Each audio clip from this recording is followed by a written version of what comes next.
guys, it is Ty with Ty the Dog Guy on the Daily, and today I want to talk to you about adrenaline.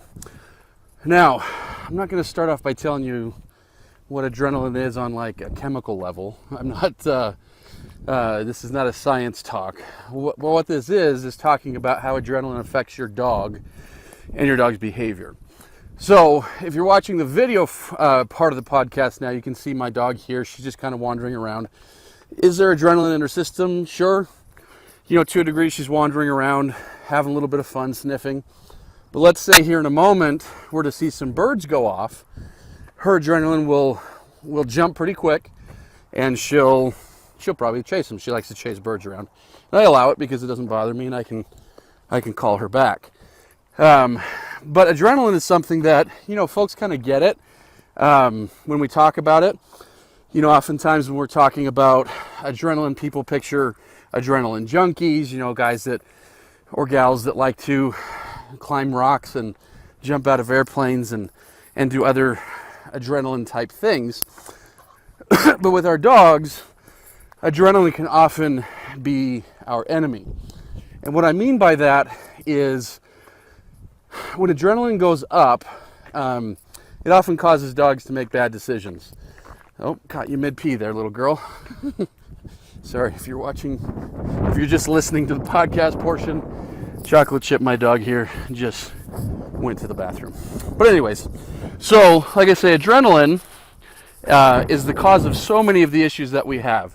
Come on, Chocolate Chip, good girl. Where adrenaline goes up and dogs will get hyper and they'll jump all over people. Adrenaline goes up and you combine that with some anxiety and dogs can lunge and get aggressive. Adrenaline goes up and you can combine that with being alone and dogs can chew things to kind of, quench that adrenaline. And so like I say, adrenaline in its many forms can often be, like I say, a problem. It can cause a dog to make bad choices and have bad behavior. So the antidote to this is not chemical. Although adrenaline is a chemical, we're not looking for a chemical antidote. What we're looking for, is a behavioral antidote. And so one thing that I've found over the years that's an almost, universal truth is that, come on, Chocolate Chip, let's go. Focus is the... Isn't it funny that I had a hard time coming up with the word focus? I was losing that in my mind.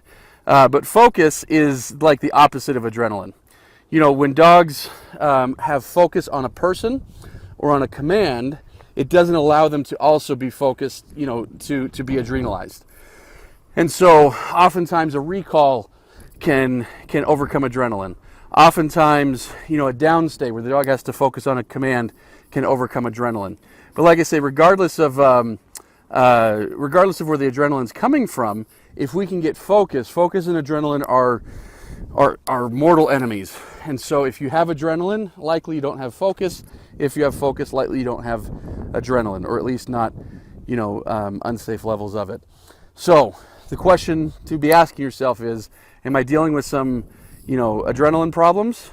How can I get more focus in my dog? We talk about that ton over at tythedogguy.com. Head on over there. Thanks for listening. We'll talk to you soon.